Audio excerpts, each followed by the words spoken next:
Баршаңызға сәлем, менің құрметті көрермендерім. Здравствуйте, мои дорогие зрители. Мен сіздерге бүгін қаттаманың екі түрлі жасалу жолын көрсетемін және артық кем тұстарын айтатын боламын.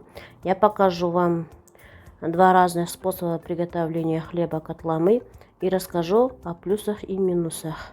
Рецепті описание бөліміне қалдырамын. Ең алдымен қамырды орташа жұмсақтықта илеп аламыз. Рецепт оставлю в описании. Первым делом замешиваем тесто средней мягкости. Бірінші жусайлы қаттаманы дайындау үшін алдымен жусайды бір жұмыртқа қосып майға қуырып аламыз. Для того, чтобы приготовить первый катламу с жусаем, мы сначала добавляем жусай одну яйцо и обжариваем его на масле. Қуырылған жусай осындай болады. Вот так выглядит обжаренный жусай. Қамырды енді мен өзім 3 бөлікке бөліп алдым. 3 түрлі қаттама жасау үшін. Я разделила тесто на 3 части. Хочу сделать 3 катламу.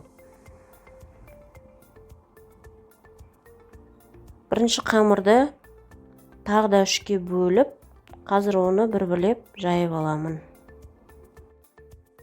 Первое тесто делю еще на 3 части и раскатываю очень тонко. Қалған екі қамырды ыдыстың астына немесе орамалмен беті қайысып кетпес үшін жауып қоямыз. Оставшиеся 2 части теста накройте полотенцем или под миску, чтобы поверхность не высохла. Енді бірінші жайылған қамырдың үстінен ертілген салқын майды жұқалап жағып аламыз да кішкене кептіріп қоямыз. Себебі бірден салмасын салып немесе екінші қамырды қоя салсақ, қаттаманың ортасы дұрыс қатпарланбай қалады. Теперь растопленное холодное масло тонким слоем намазываем на первое раскатанное тесто и даем ему немного подсохнуть. Потому что если мы сразу кладем начинку или кладем второе тесто, то середина сгиба будет складываться неправильно. Кептіру уақыты шамамен 4 минут болады. Время высыхания составит около 3-4 минуты. Осылай екінші қамырды астыңғы қамырмен бірдей етіп беттестіріп аламыз. Таким образом мы можем раскатать второе тесто так же, как и нижнее тесто. Қолымызбен үстінен жайлап бастырып шығамыз. Сосын келесі қамырды төсеп майлаймыз. Аккуратно прижимаем руками, затем укладываем следующее тесто и смазываем его снова.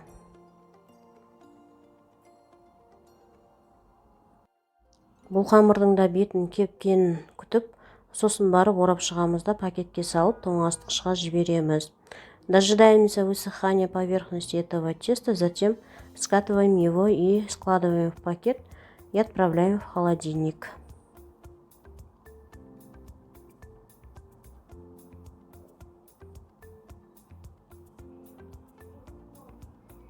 Ал енді келесі қамырды ортасына жусай салмай, тек қана сары май жаға салып, оны 3-ке бөлмей, бір қамырды жайған бойы жасап жатырмын. А другое тесто я в центр положила только масло и не делила на 3 части. Енді осы екі түрлі жолмен жасалған қаттаманың айырмашылығы, ол біріншісінде қамырды 3-ке бөліп, әр бөлігіне май жаға отырып жасаған кезде, ол қаттама өте майлы болады. Және ондай қаттаманы майға емес духовкаға салып пісірген дұрысырақ. Ал екінші қамырды бір қабат етіп орап жасаған кезде, оның ортасына майы азырақ кетеді де, ондай қаттаманы майға қуырғанда тым майы ағып тұрмайды. Теперь разница между этими двумя разными типами катламы в том, что в первом случае, когда тесто разделено на 3 части и на каждую часть нанесено масло, катлама будет очень жирным. И готовить такую катламу лучше в духовке, а не в масле. А когда второе тесто раскатывается в один пласт, то в середину его попадает меньше масла, и при обжаривании такого пласта на масле масло не слишком сильно вытекает. Піскен қаттамамыз осындай әдемі болып шықты, бірақ мен екеуінде жұқа етіп жайғандықтан олардың аса майлы болғандығы білінбеді. Наши запеченные рулеты получились такими красивыми, но я раскатала их так тонко, что они не казались слишком жирными. Егер видео ұнаған болса, лайк басып пікір қалдыра кетіңіз, және келесіде көріскенше аман болыңыздар. Если вам понравилось видео, пожалуйста, оставьте лайк и комментарий, и увидимся в следующий раз.